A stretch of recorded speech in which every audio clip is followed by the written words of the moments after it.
Assalamualaikum warahmatullahi wabarakatuh.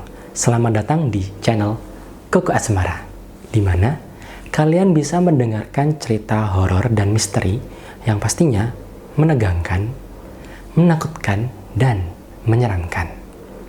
Sebelumnya, aku ingin mengucapkan Selamat Hari Raya Idul Fitri, minal aidin wal faidin, mohon maaf lahir dan batin.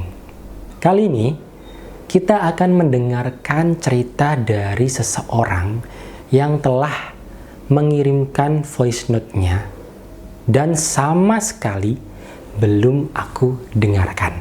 Nantinya kita akan mendengarkan bersama-sama satu persatu, dan dia juga sempat memberikan sebuah denah dari ceritanya tersebut. Oke, bismillah ya, pelan-pelan. Kan kalau misalkan emang nggak nutup ceritanya ya aku lanjut kapan hari gitu ya. Oke, jadi ini tuh kejadian waktu aku KKN di tahun 2022 kalau nggak salah, di bulan apa ya, Juli Agustus lah. Nah, aku kan sekelompok tuh yang sama elektronnya tuh sama Vivi. Aku itu KKN di Bondowoso, tepatnya di desa Ampelan. Nah, kecamatannya apa ya namanya, lupa aku, Beringin atau apa gitu. Nah, di sana itu desanya itu, aku deskripsikan dulu ya. Desanya itu ya ini dibilang cukup terpencil juga nggak terpencil banget, tapi ya memang lumayan agak pelosok gitu ya, karena desaku ini kalau dari jalan utama ya, karena jalan utama yang Bondowoso arah coba searching aja, nah itu desa Ampelan itu di daerah situ. Nah itu kalau kita dari Jember mau ke, pokoknya kita dari Jember ke situ, ke Bondowoso, itu kan nanti kita juga bakal ngelewatin arak-arak kan. Nah ini sebelumnya arak-arak di Kecamatan Beringin gitu. Nah di situ itu desanya tuh aku harus belok untuk masuk kayak ke perkampungan gitu kan, dan jaraknya itu ya lumayan lah kalau dari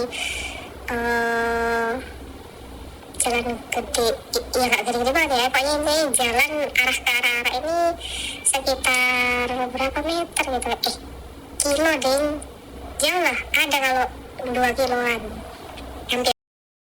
Misalnya ini kayak gimana ya, waktu kita belok ke kayak apa sih namanya, gang lah ya, kita belok ke gang, kita tuh masih nemuin rumah-rumah tapi jarang, nanti semakin jarang terus jarang, nggak ada sama sekali, terus ada lagi, terus nggak ada, terus ada lagi kan gitu. Nah pas udah mulai ada lagi tuh, disitulah ada yang namanya Balai Desa Ampelan. Nah awal ketikanya begini, waktu itu kan memang harus disuruh survei lokasi kan. Aku datang sama beberapa orang kelompokku. Aku nemuin kepala desa sama beberapa perangkat desa lah di balai desanya itu tadi. Nah terus aku kan nanya nih ke perangkat desanya lah. Karena waktu itu masih belum ketemu sama kadesnya, seingatku ya. Tanya, Pak, ini nanti kita tinggal di mana? Gitu kan. Karena aku tanya gitu karena kan kita juga harus tahu gitu kan, apakah kita nanti diarahkan untuk kontrak sendiri atau sediakan, karena angkatan 16 tuh ada, lupa aku namanya Mas siapa, itu pernah di situ dan disuruh nginep di balai desa kan gitu. Nah terus akhirnya waktu Pak Kadesnya datang itu gini, nggak mungkin kalau Mbak sama Mas ini tak suruh tidur di sini, maksudnya di balai desa, karena airnya kita agak susah kan gitu. Nah terus akhirnya aku juga bingung, terus gimana ya Pak, kita tinggal di mana? Nah si Pak Kades bilang tinggal di puskesmas aja. gak jauh kok dari sini gitu. Karena ini memang posisinya balai desa itu kayak di pinggir perempatan desa gitu kan. Jadi kalau misalkan lurus arah depannya balai desa itu lurus, nggak jauh dari situ tuh memang puskesmas, pustu gitu kan, puskesmas pembantu. Nah, di puskesmas itu kan ada kayak rumah dinasnya gitu. Habis itu kita juga, oh ya nggak apa-apa sih Pak, kita tinggal di mana aja boleh, kan gitu kan sama kelompokku. Habis itu gini si Pak Kades, oh bentar, tak panggilkan Bu Bidan. Nah, Bu Bidannya datang dong. Waktu Bu Bidan datang, terus gini si Pak Kades, Pak, Bu, ini anak-anak ntar tinggalnya ya di rumah dinas puskesmas. Nah, awalnya si Ibu Bidan kayak, hah? Gak bisa tuh Pak di tempat lain? Gitu. So aku juga, hah? Kenapa sih Ibu ini kayak jutek gitu kan? Ini ya kayak agak keberatan lah. Habis itu gini, Bu, ini ya kadesnya, Bu, kasihan anak-anak ini mau ditinggalkan di mana? Gak mungkin mau dikontrakkan di mana? Ntar malah jauh, sedangkan mereka harus KKN di desa kita. Gak apa-apa, taruh sana aja, gitu kan. Terus bilang gini, yaudah, gak apa-apa. Pokoknya ya syaratnya harus bersih. Gini pokoknya mungkin itu syaratnya itu harus bersih. Apa harus baik tinggal di sana, gak boleh sembarangan gini. Ya sewajarnya gitu ya, cuma cara penyampaiannya itu agak marah-marah gitu. Nah, poskonya mereka itu berdekatan dengan puskesmas karena memang tidak ada posko lagi. Gitu. Tapi sebelumnya Bu Bidannya itu bilang, jangan pernah tidur di ruangan yang sering saya buat untuk sholat, katanya. Ya mungkin peringatan atau mungkin bisa jadi karena sering dibuat sholat, jadi jangan dibuat tidur. Bisa aja nanti najis mungkin ya. Aku sama teman-temanku sepakat buat, wes sekarang kita bersihkan kayak tempatnya nggak pernah dibersihkan karena kita kan belum lihat ya. Tempatnya kayak paling kurang diberseni. Wes kita coba beli pel, sapu atau apapun alat kebersihan sekiranya nanti waktu udah barengan anak banyak yang satu kelompok full itu nggak usah bingung-bingung gitu kan. Oke lah, terus aku sama anak-anak itu diajak ke lokasi, ke tempat tinggalnya bilangnya itu apa sih, aku lupa apa ya sebutannya tempat tinggal buat anak kakak ini tuh apa ya, aku lupa deh. Pokoknya intinya gitu ya, posko. Jadi kita jalan ke sana. Nah, pas masuk itu kayak, oh ya pantesan ini kayak nggak pernah ditempati kan gitu, karena kayak ya gimana ya, singgup gitu loh rotaanku. Jadi modelan itu kayak jajaran bergandeng antara rumah dinas sama puskesmas pembantunya itu bergandeng. Jadi cuma satu bangunan tapi disekat sama pintu gitu aja. Habis gitu kan itu kan kayak agak surem ya kan, catnya kan biru, terus habis itu adalah orang kepercayaannya si Pak Kades. Nah aku juga lihat sama Pak Kades, terus gini kan sama Pak Kades, udah nggak apa-apa, tenang aja adik-adik, nanti ini bakal saya sumbang kompor sama gasnya, terus nanti biar ini dicat dulu sama orang-orang gitu. Oke, kita dengerin VR-nya selanjutnya. Terus habis itu aku sama temen-temennya biasa membersihkan, cuma karena mungkin nggak pernah ditempatin, otomatis kayak perasaan itu kayak kurang enak aja. Aku cuma dalam hatiku bilang gini, di sini kita niatnya untuk menyelesaikan tugas kuliah, kita nggak mau ada gangguan. dan jangan pernah ganggu. Aku cuma batin kayak gitu tuh. Ya, intinya bondo bismillah ya, tatak bola Tuhan, ngono ya kan. Dah selesai itu pulang. Kemudian akhirnya udah kan selesai. Terus toto-toto beres siap berangkat. Akhirnya berangkat ini. Aku kan boncengan sama berangkat. Terus habis itu beberapa hari pas udah sampai, ini kan aku kan barengan sama ini yang bawa barangku kan sewa pickup. Nah anak-anak itu sebagian itu mana ini ke balai desa waktu udah sampai. Sebagian ke balai desa, sebagian lagi nurunkan barang-barang gitu kan. Maksudnya kan ini barangnya harus diturunkan karena biar pickupnya itu cepat balik gitu kan. Jadi sewanya mungkin dapat korting atau gimana gitu. Kita dapetin satu setengah. Itu tuh aku tuh waktu itu sama siapa ya, aku lupa. Pokoknya aku sama 2 temen cewek dan 1 temen cowok. Ada 1 temenku itu namanya kayaknya sama gak dia, aku lupa. Nah terus akhirnya gini, aku kan bolak-balik kan sama 3 atau 4 anak itu bolak-balik dari mana pickup, terus turunin barang, masukkan ke rumah dinas itu tadi, ke posko. Nah disinilah mulainya. Nah, aku tuh gini, kok aku lupa ya, antara atau temenku yang salah satu temenku cewek, terus sisa baju-bajunya kok malah jalan ke dalam gitu kan. Bener-bener aku tuh ngeliatin tuh, ya Allah, astagfirullah, jelas banget kok.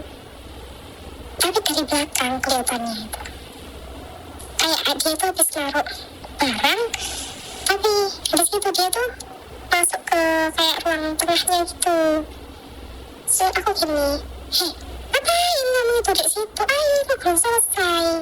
Aku tuh nyelotok gitu kan, tapi diam aja dia, kayak tetep terus gitu kan. Nah kan aku kayak udah hektik karena ya cepet-cepet nurunin gitu ya. Aku cuma aku cariku kok malah masuk ke ruang tengah gitu kan. Nah terus akhirnya aku ya langsung keluar lagi karena ambil barang. Nah itu pas aku keluar itu aku udah la ilaha illallah, semua teman-temanku itu semuanya sama orang yang kukira temanku yang terlihat masuk itu semuanya itu ada di depan. Mereka tuh lagi guyonan di depan buat nurunin barang. Terus aku kayak astagfirullah, itu tadi apa?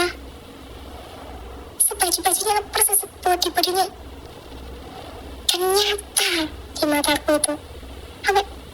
La ilaha illallah, why? Itu yang Oke guys, karena memang sudah 2 kali kejadian ya, filenya tiba-tiba korup, aku udah take 2 kali, jadi aku bakalan ceritain aja.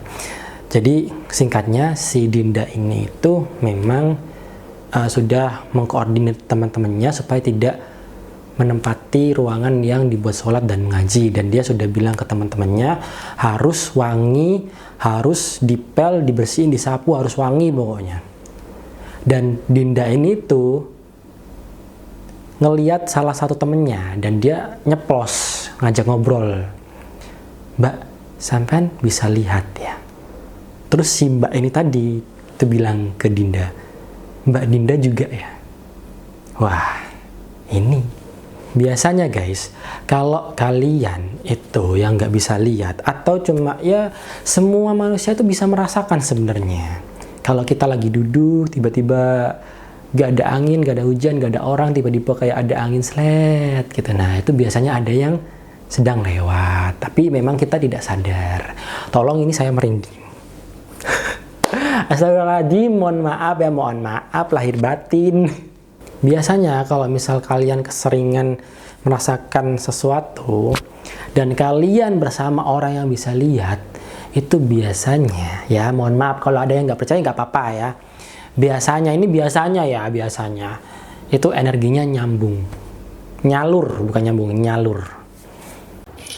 oke, sekarang lanjut ya.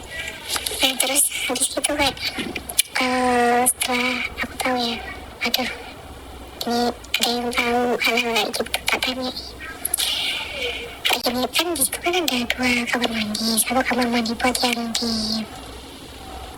rumah dinas, 1 kamar mandi buat yang di itu puskesmas itu. Nah, tahu tuh gini ingat di puskesmas itu kamar mandinya lebih banyak ya penghuninya. Aku gitu. Kayaknya waktu malam kelihatan tuh kayak energinya kayak gede banget. Terus si temen itu kayak, oh iya mbak, di situ kan besar banget. Jadi dia kan tadi bilang di kamar mandi. Sebenarnya nggak salah juga kalau misal di kamar mandi itu hawanya nggak enak, karena memang kamar mandi itu adalah tempat favorit mereka. Jadi kalau kalian pernah mendengarkan dari orang-orang dulu, ketika kita membangun sebuah rumah dan kita sudah bilang ini kamar mandinya, ini area kamar mandinya, di situ mereka akan langsung, oh oke, aku mau menempati itu karena itu kamar mandi. Karena kan kamar mandi hanya dibuat untuk mandi, nggak mungkin juga kita mengaji di situ, ya kan? Karena lembab, kotor, najis, ya kan? Itu. Kita lanjut ke VN yang kedua. Setelah itu aku tanya lagi, itu kan kita kan bisa kan tidur sama si cowok, yang cewek kan di kamar, yang cowok kan di ruang yang belakang itu.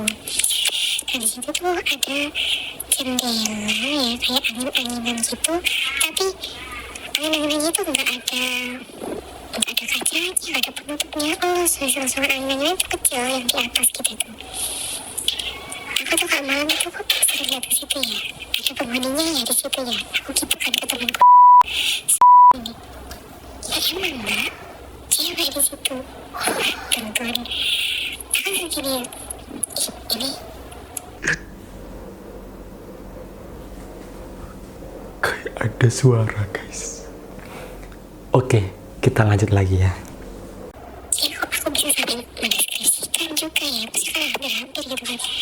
Nah terus pada suatu ketika gini, aku tuh lagi rapat kan, kumpul nih di ruang tempat tidurnya cowok itu kan, di ruang belakang itu.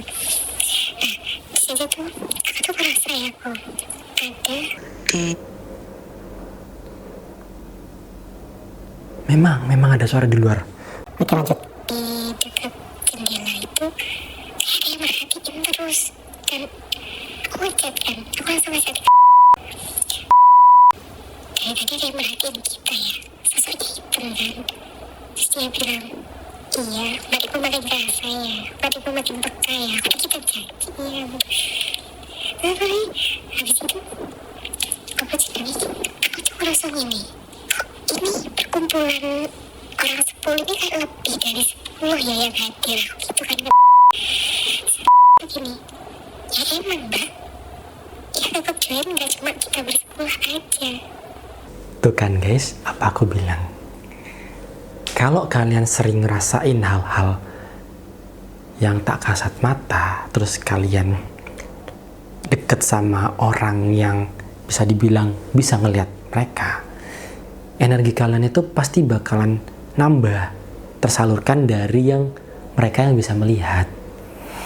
Wow, tapi agak creepy ya. Itu lagi rapat ya kan, lagi rapat 10 orang. Kayaknya kalau misalnya aku ada di situ langsung nggak mau tahu, udah bodo amat kalau.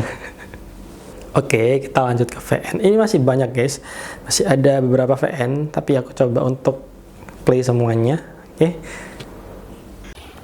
Terus toko kodenya kamu kayak sering lebih pegang ngelahirin. Tapi aku setiap ada apa-apa langsung cerita ke itu, karena aku kan takutnya kayak anak-anak misalnya salah paham kan, kasihan gitu, buat malah takut lah apalah, malah kekerasan dan Yang penting kita itu tetap stay kalem, stay biasa aja, biar teman-teman nggak ngerasa takut gitu. Kalau misal kita bilang, ada ini di sini, mereka takut, makin makin nggak karuan kondisinya. Oke, kita lanjut. Nah, suatu ketika aku tuh sama anak tuh mau keluar malam, posisi habis isya. aku kan masih ganti. Nah aku gini, pas aku keluar kamar, nama yang lain kan kayaknya udah di depan gitu. Itu ada yang lewatin aku, salah satu temanku cewek juga. Dia kerudung-kerudungnya sama persis kayak yang dia pakai. Dia tuh masuk lagi, sama deh kayak cerita gue yang awal itu. Cuma beda orang ini. Dia tuh kan masuk ke ruang tengah gitu sama. Iya sih lagi, ayo ke buta, malah buta ayo. Ayo, terus aku juga apa tuh dipanggil sama temanku yang lain. Berarti, ayo, sampai nih pulang tuh di sungai ini kebetulan di jeruk apa hai.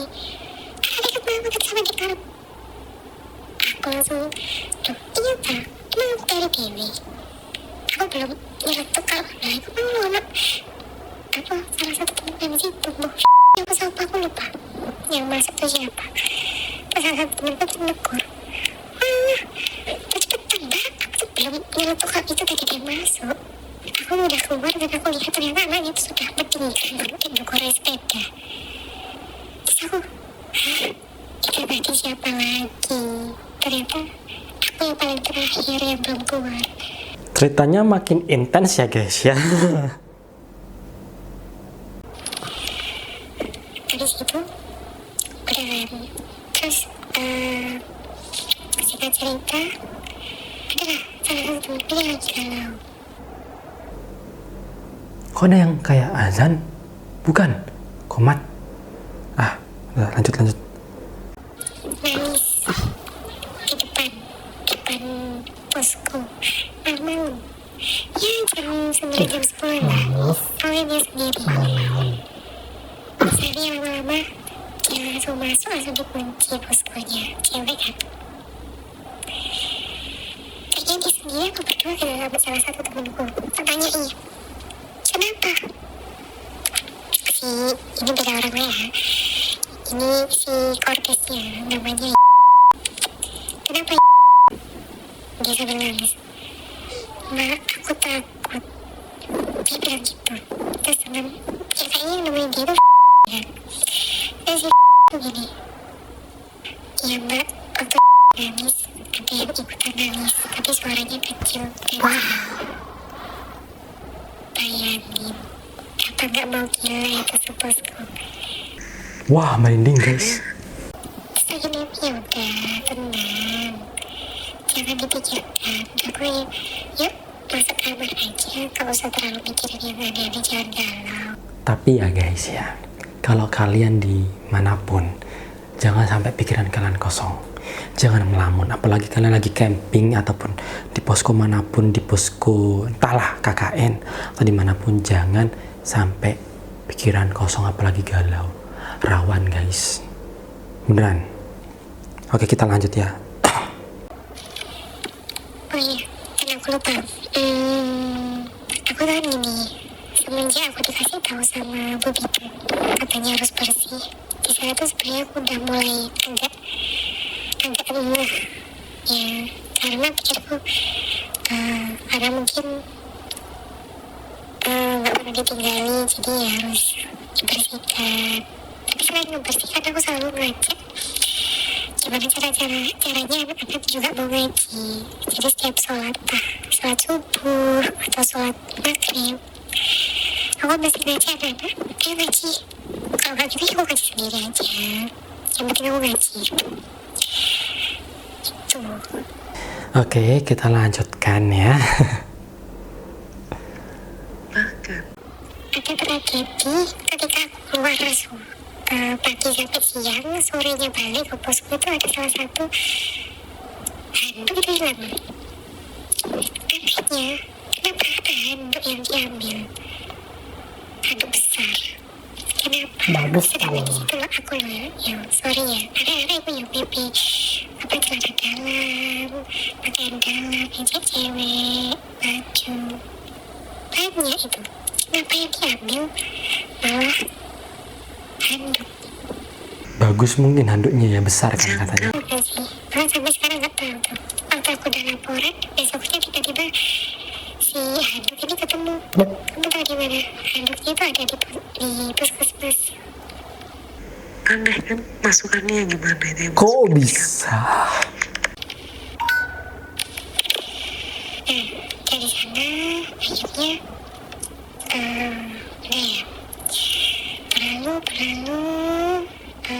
aku juga merasa kayak karena aku mungkin waktu di sana dikasih kesempatan untuk bisa merasakan hal-hal seperti itu, jadi aku kayak berusaha untuk ya udahlah gimana caranya teman-temanku tetap aman.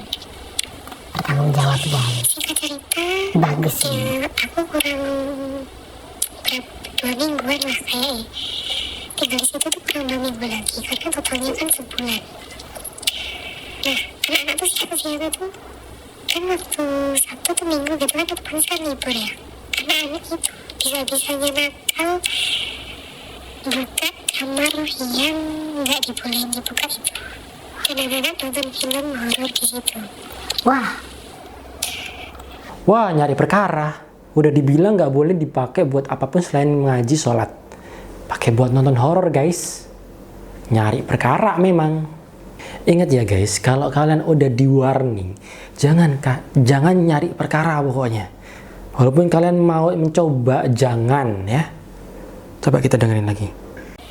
Ya, aku sih rasanya kamarnya kayak pengap karena memang nggak ada sirkulasinya banyak sih sebenarnya.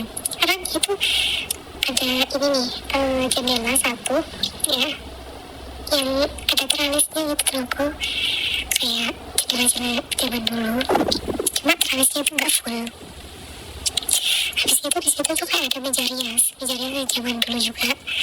Jadi ada kacanya terbuat dari kayu gitu, ada kacanya ya saja tempat duduk dan lain sebagainya. Terus ya beberapa kali buat siang itu kadang tidur di situ, tapi aku nggak pernah karena yang paling masuk dan beberapa menit aku keluar kan ya aku ngerasa nggak dibolehin, ya udah nggak di situ gitu.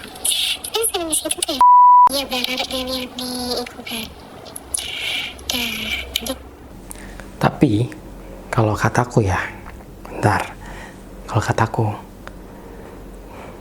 hal-hal kejadian yang akan datang ini berawal dari yang mereka membuka ruangan yang tidak diperbolehkan untuk digunakan selain beribadah. Mau tahu gimana? Tungguin aja di minggu depan. Jangan lupa setiap hari Kamis malam Jumat pukul 19.00 waktu Indonesia Barat. Sampai jumpa di minggu depan. Assalamualaikum warahmatullahi wabarakatuh. Kenapa orang bisa berani banget di tempat yang gelap sendirian? Aku juga nggak paham. Apalagi kalau dari ceritanya memang nggak ada penerangan, mungkin ada tapi dari luar kan. Serem banget.